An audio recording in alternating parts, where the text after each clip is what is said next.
Hola, quisiera darles una muy cálida bienvenida al conversatorio sobre racismo y resistencia en América Latina. Los saludamos del Centro Merian de Estudios Latinoamericanos Avanzados en Humanidades y Ciencias Sociales CALAS. En el CALAS conducimos un proyecto de investigación intitulado Visiones de Paz, Transiciones entre la Violencia y la Paz en América Latina. En ese proyecto reunimos a 20 proyectos de investigadores senior e investigadores jóvenes de muchos países de las Américas y de Europa. Reunimos diversas disciplinas de ciencias sociales y las humanidades. El propósito es estudiar los procesos que llevan a una salida de conflictos armados y que conducen a establecer formas de convivencia pacífica. También estudiamos los procesos contrarios de cómo se entra a constelaciones de violencia y de cómo la paz se pierde. Lo estudiamos en el presente y en el pasado. Nuestro punto de vista es que la paz no es un estado estable de relaciones humanas u organizaciones sociales, sino más bien la entendemos como un objetivo y como un proceso. La paz en ese sentido no es un ser, sino un devenir, es un hacer. En última instancia, es una postura ética que se entiende como resistencia en contra de la violencia. Bueno, el racismo es un problema constitutivo de la modernidad y fue uno de los fundamentos de la dominación colonial por parte de Europa de grandes partes del mundo. Se trata de un legado nefasto que contribuye a la renovación de formas de dominación neocolonial y postcolonial. En ese año, como todos saben, el racismo cobró nueva actividad con la violencia policial en Estados Unidos. Los diversos casos de brutalidad y violación de derechos llevaron también a movilizaciones en muchas partes del mundo en favor de las vidas negras y en contra de las muchas formas de violencia que éstas sufren desde hace siglos. Con esa mesa queremos volver a ese problema y su actualidad en América Latina para hablar sobre las vidas de los afrodescendientes en esta parte del mundo. Sin embargo, si hablamos de racismo, también hablamos de las múltiples agresiones en contra de otras comunidades, como por ejemplo los pueblos originarios. Vamos a hablar sobre las violencias a que las vidas no blancas se ven expuestas en las sociedades latinoamericanas. Al mismo tiempo, hablamos de las formas de resistencia, de movilización y de organización para defender todas las formas de vida humana. Las resistencias se hicieron visibles en las muchas protestas en todo el mundo, que no se reducen a estas manifestaciones puntuales y momentáneas. Más bien queremos dirigir el enfoque a las organizaciones y a las personas que desde hace mucho tiempo trabajan en contra del racismo, no a las veces poniendo en riesgo su propia vida. Yo les voy a explicar quiénes somos los que vamos a participar en el panel. Y bueno, en esta conferencia que se llama Racismo y Resistencia en América Latina, que se da en el marco de la Feria Internacional del Libro, como decía el doctor Joachim, el laboratorio Visiones de Paz comprende que la paz no es un estado al que se puede llegar en forma definitiva, sino un proceso que varía y se ve afectado por factores políticos, sociales y discursivos. En ese sentido, las investigaciones que hace el Laboratorio Visiones de Paz se dedican a estudiar estos procesos y estrategias de paz en contextos violentos. Se preocupa el laboratorio en particular por los mecanismos de mantener y fortalecer la paz, como por ejemplo todos estos esfuerzos que se hacen para recuperar la memoria histórica de las múltiples violaciones contra los derechos humanos. En ese sentido es que nos honra que nos acompañe hoy con su presencia y con su palabra Leiner Palacios, Él es miembro de la Comisión para el Esclarecimiento de la Verdad, la Convivencia y la No Repetición de Colombia. Es un reconocido líder social del Pacífico colombiano que desde hace más de 20 años se ha dedicado a la defensa de los derechos de las víctimas y a la búsqueda de la verdad y la paz. Fue secretario técnico de la Comisión Interétnica de la Verdad y hoy es parte de la Comisión de la Verdad que se ha instruido en Colombia. Nos acompaña también Natalia Quiseno. Ella es profesora e investigadora asociada al Grupo Cultura, Violencia y Territorio del Instituto de Estudios Regionales de la Universidad de Antioquia. Es doctora en antropología social e investigadora del Laboratorio Visiones de Paz. Su trabajo aborda experiencias en torno a la migración forzada, la memoria y las lecturas del conflicto armado en Colombia desde una perspectiva etnográfica. Natalia viene trabajando desde el 2010 con comunidades negras en la región del Medio Atrato sobre prácticas de reparación, resistencia y reconstrucción de la vida en territorios afectados por la guerra. Joachim Michael es miembro fundador del Centro Merien de Estudios Latinoamericanos Avanzados y es coordinador del Laboratorio de Conocimiento de Calas, Visiones de Paz, Transiciones entre Violencia y Paz en América Latina y profesor titular de Estudios Interamericanos de la Universidad de Bielefeld, Alemania. Soy Carmen Chinas, investigadora de la Universidad de Guadalajara, miembro del Sistema Nacional de Investigadores, y mis líneas de trabajo principalmente refieren a temas de derechos humanos, desaparición forzada y cultura de paz. Doy la palabra entonces a Leiner Palacios para que nos pueda dar su conversación, su testimonio. Adelante, por favor.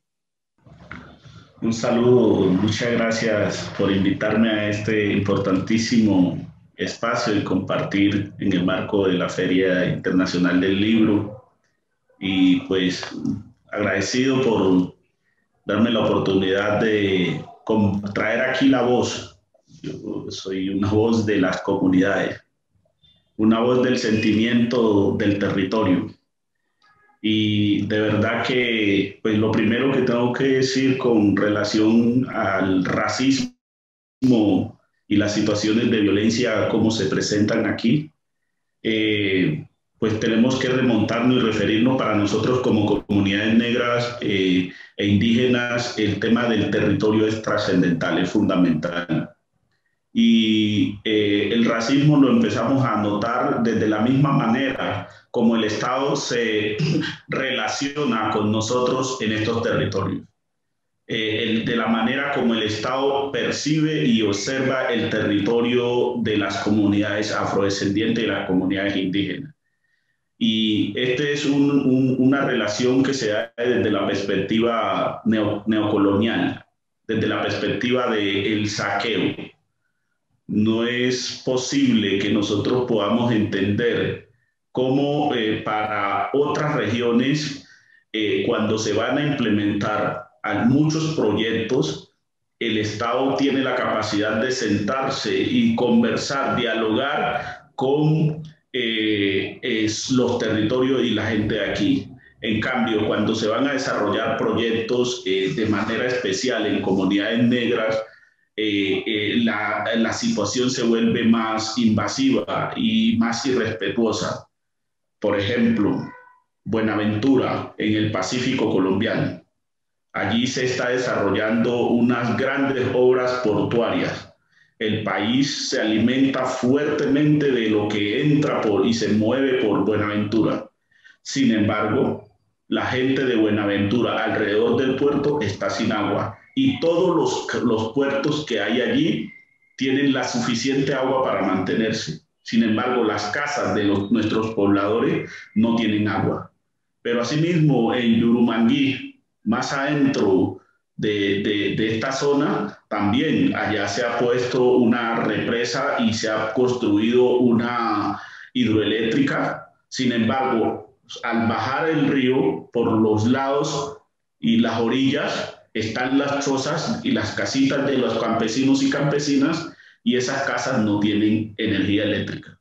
O sea que se experimenta un racismo desde la misma manera, desde la misma concepción de que se desarrollan los proyectos de infraestructura y de desarrollo en estos territorios.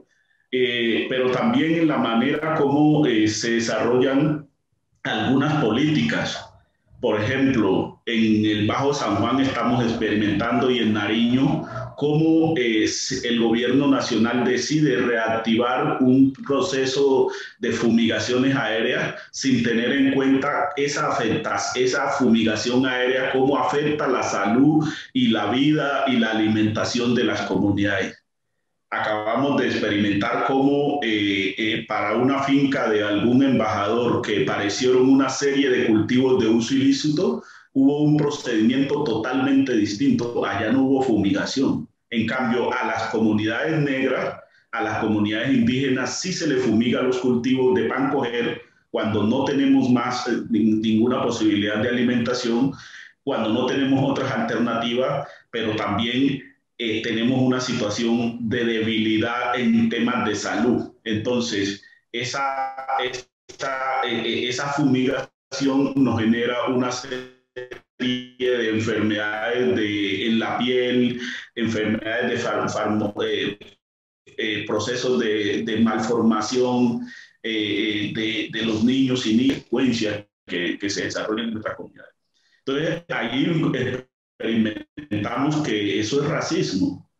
Porque si usted mira en los territorios donde estamos ubicados nosotros en Colombia, básicamente son los territorios más deprimidos y más falta de derechos. ¿Por qué? Porque el Estado no ha logrado revertir y el Estado no se ha preocupado por invertir en temas de salud, de educación. Aquí no hay un hospital de primer nivel nunca, no hay los médicos, no hay las pastillas, los elementos básicos para atender las necesidades básicas.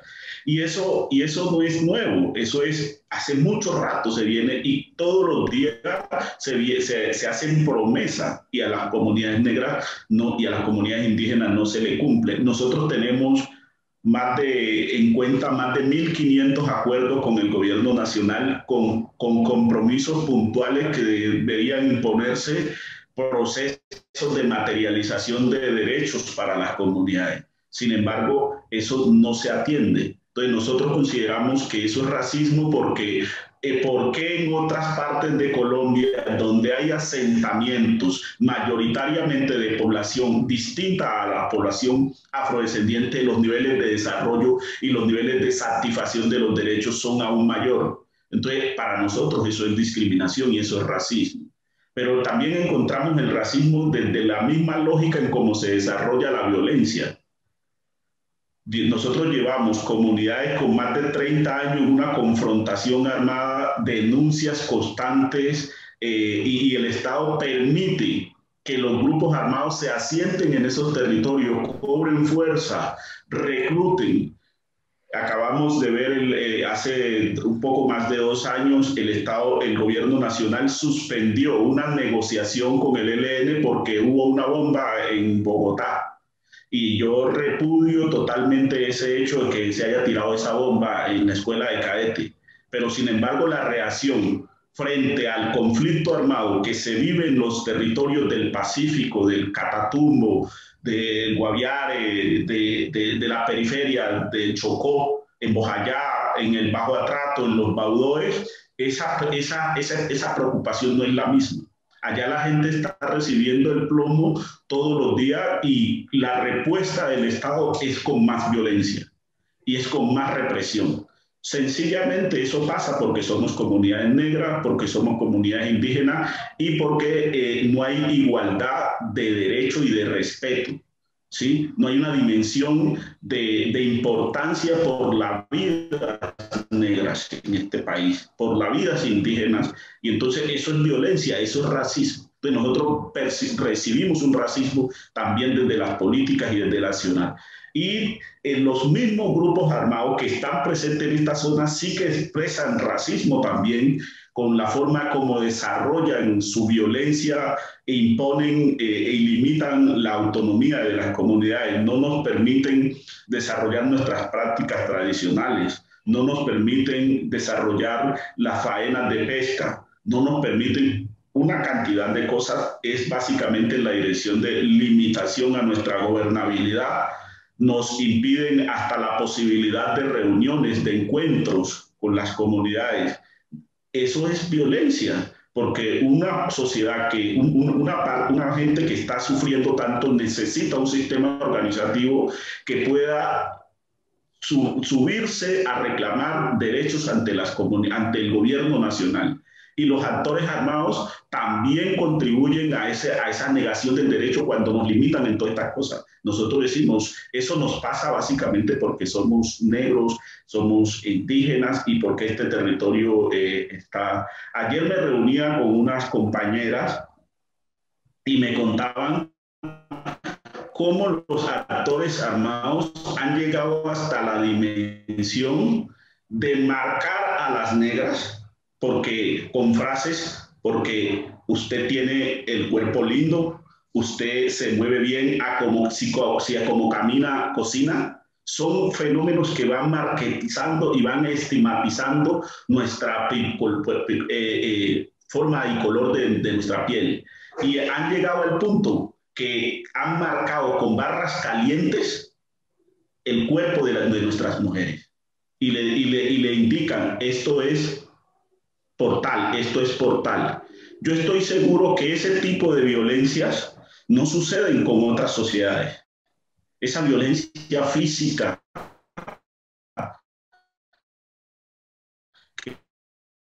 esta resiliencia económica. La mayoría de nuestras mujeres campesinas viven del día a día, pero la mayoría de nuestras mujeres campesinas que salen a las ciudades, la única utilización que tienen es el servicio doméstico. ¿Y qué trato reciben en muchos de estos hogares, que en la mayoría de los casos son hogares blancos? Patrones de discriminación, y entonces ahí hay también un fenómeno de racismo y fuerte. Y finalmente quiero comentar que desde nuestra labor como Comisión de Esclarecimiento de la Verdad, pues para nosotros este momento que vive Colombia es trascendental en la medida que al llegar, al conformarse el proceso de paz, y definirse la metodología, pues nosotros hemos acordado integrar en este proceso un capítulo étnico, un capítulo que dé cuenta de las graves afectaciones que de manera especial ha vivido las comunidades negras, las comunidades indígenas y los pueblos rom. Y dentro del informe esperamos, y así lo estamos trabajando, que se pueda visibilizar esto de tal manera que todas estas cosas que pasaron en el marco de la violencia, ojalá las comunidades no la repitan. Solamente para los pueblos negros en el marco del conflicto armado se calcula que el 30% de más de los 9 millones de víctimas son pertenecientes a comunidades negras.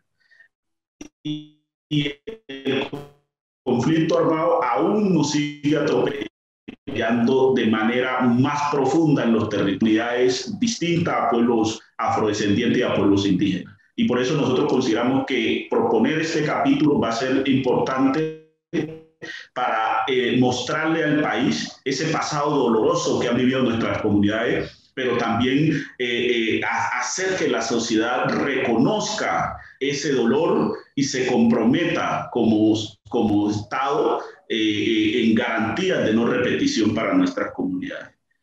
También estamos trabajando un análisis muy profundo sobre la dinámica del conflicto armado en los territorios.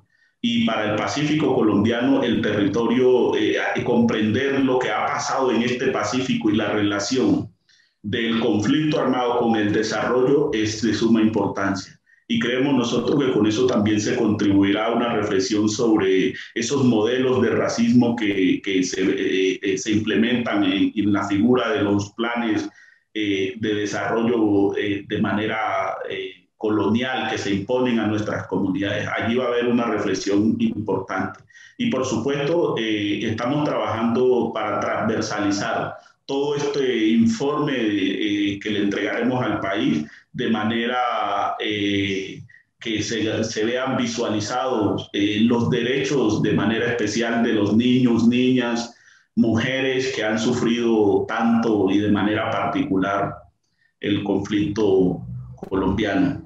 Al final, al cabo, pretendemos desde la comisión generar una serie de recomendaciones al país y a la nación, sobre todo de cuáles son esos asuntos de la debemos afrontar como colombianos y como colombianas, y de verdad que estamos contentos de estar aquí en la Comisión de Esclarecimiento, comprometido con este trabajo y agradecido sobre todo con las víctimas que se han motivado de manera espectacular a darnos su testimonio. Nosotros hemos recibido más de 10.000 testimonios en lo que vamos hasta el momento, y encontramos una importante participación de las víctimas y sobre todo también encontramos una importante participación de las comunidades indígenas y afrodescendientes que nos permite analizar y comprender a profundidad y hacer recomendaciones importantes para la transformación. Muchas gracias. Ciertamente en el tema de la justicia transicional, llegar a la memoria, saber la verdad, otorgar justicia y con ello la reparación del daño necesariamente pasa por el reconocimiento de estas particularidades en las regiones y los territorios. Y finalmente, como decías, pues el tema que nos debiera preocupar más es cómo lograr esas garantías de no repetición, cómo hacer que las sociedades esa tragedia nunca más se repita. Doy ahora la voz a Natalia Quiseno para que también ella nos pueda hablar de cómo ve esta situación de las comunidades en la zona de Colombia en la que ella está trabajando. Natalia, por favor. Bueno, muy buenos días. Muchas gracias por la invitación. Para mí es un honor estar aquí al lado de Leiner, que es un maestro, así como todos sus parientes, la familia trateña que tanto me ha enseñado a mí como en mi formación. Agradezco a CALAS, a la Feria Internacional del Libro, por este espacio. Creo que estamos dando un paso importante. Quisiera comenzar diciendo que una de las cosas, trayendo a la memoria una autora de la que nos ha enseñado mucho también Mara Viveros, que es Lelia González, una pionera de los estudios sobre racismo en América Latina, cruzados con temas de clase, de género. Y Lelia González decía que una de las particularidades del racismo en América Latina era su negación. Que normalmente negamos su existencia. Decimos que en América Latina no hay racismo porque somos pueblos mestizos y toda la idea del mestizaje lo que ha hecho es construir una supuesta ideología de la armonía, de que todos somos iguales, de que tenemos raíces diferentes, pero que al final todos somos iguales. Un poco ese mito brasilero de la democracia racial, y que es distinto a lo que pasa en Estados Unidos o pasa en otros lugares. Entonces celebro mucho que aquí desde Guadalajara, desde Alemania, desde distintos lugares estemos poniendo este tema en público y, como muy bien nos lo comentó Leiner, poniendo este tema en cruces con lo que ha implicado la violencia y el conflicto armado en un país como Colombia. Porque hace 10 años no se hablaba de esto. Hace pocos años se hablaba del conflicto armado, de los impactos de las distintas violencias, incluso de las violencias estructurales en las vidas de las personas y en las vidas en general del pueblo colombiano, por ejemplo, pero no se pensaban en esos impactos diferenciados y no se cruzaba, no se imaginaba una forma de relacionar el conflicto armado con el racismo, la producción de violencias y reproducción de esas violencias con el racismo. Entonces, celebro mucho este paso, que lo estemos dando aquí y que además con Leiner, con el legado que deja Ángela Salazar como comisionada también, que nos dejó un importante legado, esos temas se estén poniendo en la Comisión de la Verdad. Yo quiero traer a la memoria algo que llamó la atención hace unos años también el profesor Jaime Arocha, a propósito de los diálogos de La Habana. Él decía, en 2015 en La Habana se creó, aquí en Colombia se creó una comisión de expertos que iban a entregar un documento a La Habana. El documento se denominaba Contribución al entendimiento del conflicto armado en Colombia. Y ese fue un documento elaborado por más de 10, 14 expertos, gente que ha estudiado toda la vida el conflicto armado y las violencias. Y el profesor Jaime Arocha lee este texto y hace un análisis muy interesante sobre la invisibilidad de los pueblos negros, del tema afro y del tema indígena en ese documento de esclarecimiento, ¿cierto?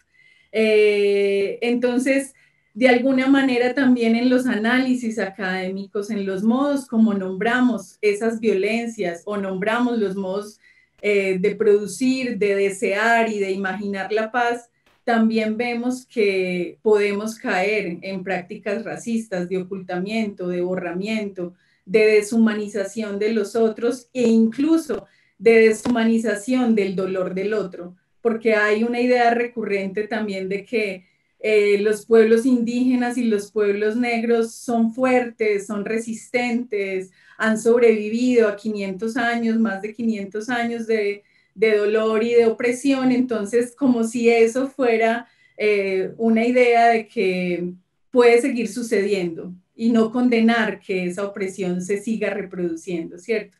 Y entonces, digamos eso para llamar la atención sobre cómo también en nuestras mismas prácticas académicas podemos caer en prácticas racistas que ocultan esas vidas, esas fuerzas, esas resistencias que no son resistencias en términos de aguantar, y son resistencias que han creado posibilidades de vida, que han hecho la vida posible en territorios marcados y absolutamente dañados por la guerra, como es el caso, por ejemplo, del río Atrato.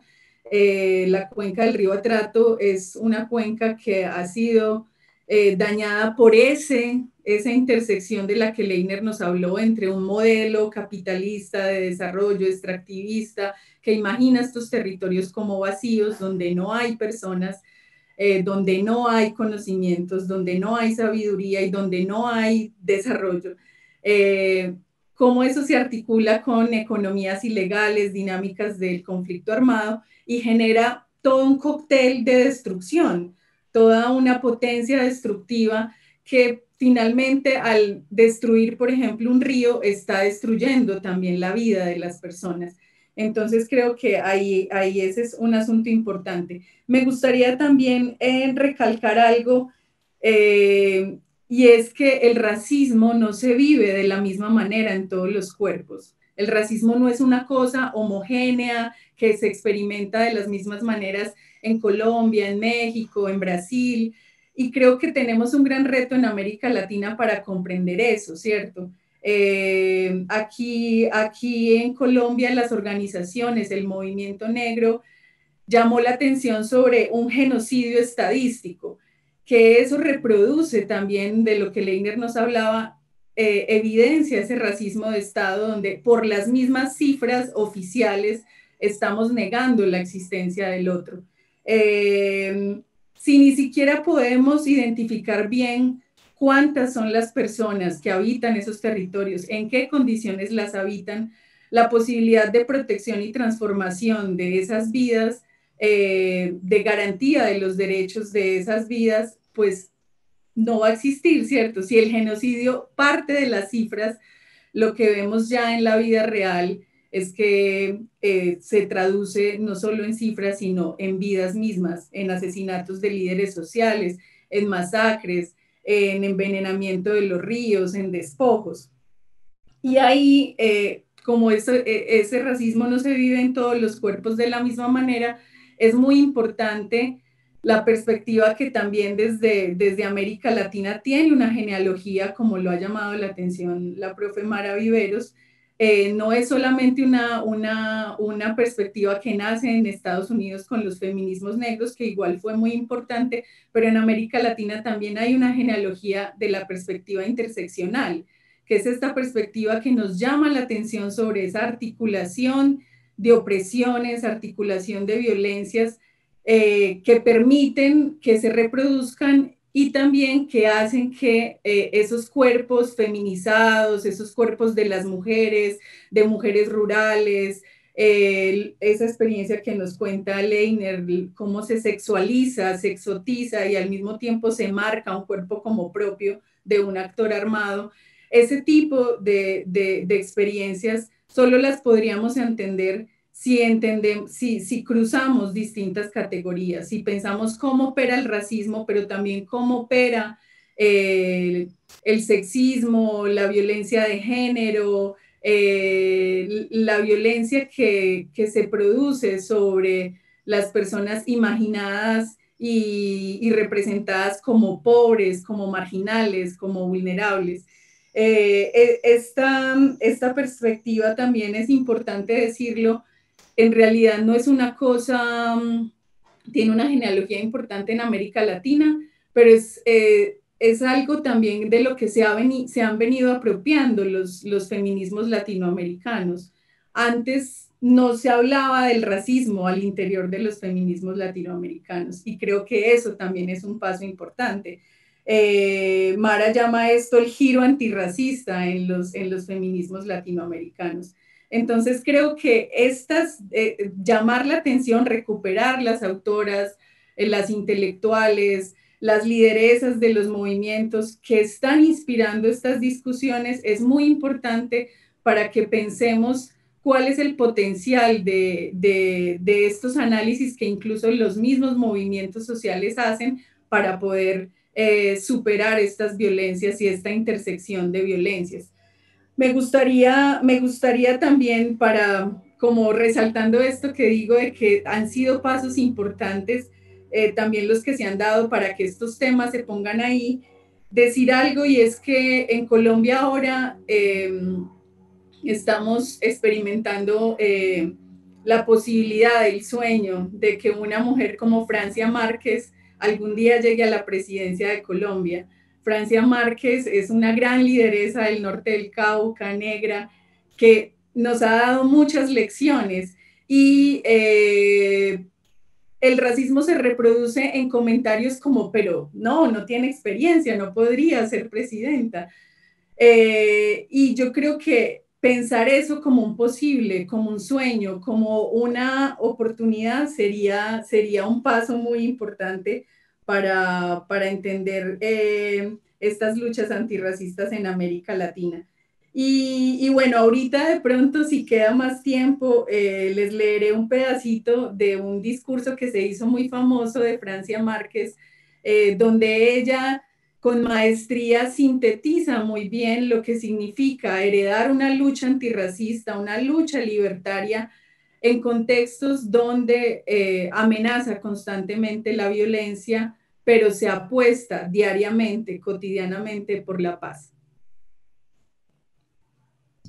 Muchas gracias, Natalia. Entonces, qué pena que le interrumpa, Carmen, pero no puedo dejar de hacer un comentario porque es que la sabiduría de Natalia me hace profundizar también en un comentario muy corto. En Colombia tenemos una situación, los negros y los indígenas, muy grave y algo que acaba de plantear Natalia con relación a la invisibilización. Nunca ha habido un censo que pueda contarnos adecuadamente. Y eso se traduce concretamente en negación de políticas en temas de derechos.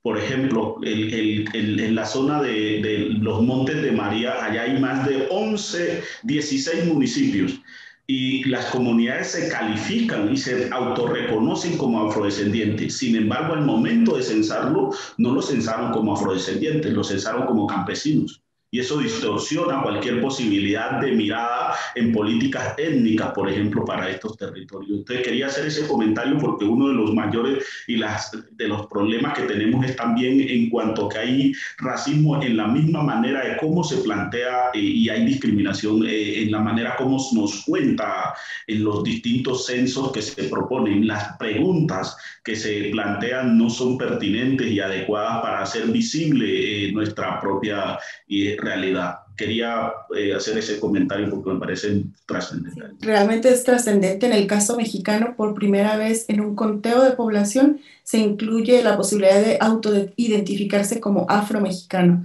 Eso no existía y acaba de pasar hace apenas unos años. Y justo este año muchas comunidades afromexicanas se están reuniendo y haciendo asambleas comunitarias para exigir el reconocimiento a nivel constitucional, porque todo este tiempo habían sido invisibilizados y negada incluso a sus perspectivas culturales o clasificados como campesinos o como originarios de pueblos indígenas en vez de darles la oportunidad de autorreconocerse como afromexicanos. Creo que es una lucha que en América Latina se está dando de manera fuerte.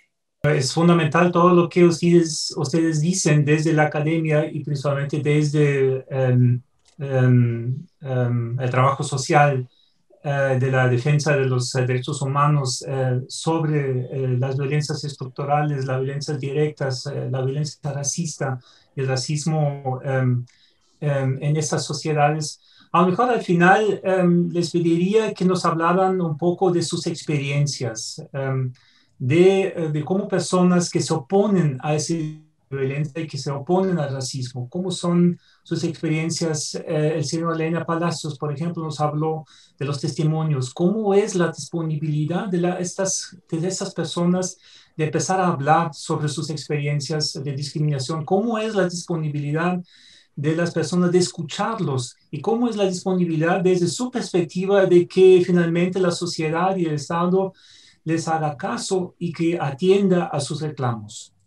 Gracias. Bueno, voy a tomar la palabra para iniciar, cerrando un poco la idea de lo que estaba diciendo y leyéndoles este fragmento del discurso de Francia Márquez en la recepción del premio Goldman, que está en internet y que lo pueden leer completo. Son 2 páginas muy importantes para entender esto que estamos hablando. Y ella dice: soy parte de un proceso, de una historia de lucha y de resistencias que empezó con mis ancestros traídos en condición de esclavitud. Soy parte de la lucha frente al racismo estructural, de quienes luchan por seguir pariendo la libertad y la justicia, de quienes conservan la esperanza por un mejor vivir, de aquellas mujeres que usan el amor maternal para cuidar su territorio como espacio de vida, de quienes alzan la voz para detener la destrucción de los ríos, de los bosques y los páramos, de quienes sueñan en que un día, como seres humanos, vamos a parar el modelo económico de muerte y dar paso a la construcción de un modelo que garantice la vida. Con esto me gustaría cerrar y decir como que para las personas blanco-mestizas también es una obligación pensarnos los caminos antirracistas y comprometernos con esas luchas, porque no es una tarea solo de quien vive las opresiones en su propio cuerpo. Pues nosotros tenemos que partir del entendido de que nosotros somos, porque uno es porque somos. O sea, nosotros nos entendemos como un gran colectivo. Y Francia, otros compañeros sí que son contundentes en mandarnos estos mensajes. Yo pienso que el primer modelo de resistencia que tenemos es no dejarnos invisibilizar en el mismo lenguaje. Nosotros mantenemos una identidad y los líderes han sido muy fuertes en posicionar estos mensajes que rayan con el racismo y la discriminación. Y cada vez encontramos más líderes profundizando y hablando de estos temas. Pero también el sistema de justicia, verdad y reparación que se ha acordado en el proceso de La Habana ha hecho una gran apuesta por cerrar esas brechas de discriminación y estamos buscando patrones de la violencia que tienen que ver con el racismo, hacerlos visibles y buscamos para que precisamente no se continúen y se perpetúen. Y estamos analizando también los fenómenos de esa violencia racista, cómo está en los territorios de manera más arraigada y esperaríamos nosotros que eso sea también una fuente de crítica para el país, pero también para el mundo, porque el mundo también de cierta manera ha producido muchos modelos. La relación de algunos países con Colombia en muchos casos también ha sido racista en sus políticas. Criticamos muy fuertemente, por ejemplo, los fenómenos de cómo se impone a Colombia la erradicación forzosa de cultivos de uso ilícito a partir de la fumigación, sin tener en cuenta a quién afecta de manera particular. Y cuando nuestras comunidades le hacen resistencia pacífica y organizada, nosotros tenemos un modelo o modelos de organización que pasan por más de 1000 procesos organizativos que están en los territorios en la periferia colombiana. Y eso creo que es una apuesta por la resistencia. Si no fuera por esos modelos, ya la política de exterminio ya hubiera consolidado nuestra desaparición y nuestro genocidio. Y eso es una apuesta muy importante ante esa. Pero desde la práctica y de la cotidianidad, las comunidades con los bordados, con los tejidos, con los ejercicios de memoria, dan cuenta de cómo la muñeca negra anda caminando por todo el mundo. Y esa es una apuesta de resistencia importante, cómo decirle al mundo que los negros existimos y que los negros tenemos derecho, que las negras merecen respeto. Y la muñeca negra ya incluso hemos dejado un poco de ver la Barbie y ya hoy se ve más la muñeca negra. Y eso me parece que es una fuerza importante para autorreconocernos, pero también hacer que los demás nos reconozcan. Pues yo agradezco inmensamente que hayamos compartido en este espacio, agradezco a la Feria Internacional del Libro por la invitación y la visibilización de estos problemas, al Laboratorio Visiones de Paz de Calas y a ustedes, compañeros y compañeras que hemos compartido en este fenomenal diálogo, a todos los que nos han escuchado y seguido en esta transmisión, y esperamos que esto sea un aporte para que ese racismo, esa discriminación sea motor de análisis y sea motor de compromiso en nuestros comportamientos. Ojalá estas prácticas no se sigan realizando. Muchas gracias y que tengan buen día.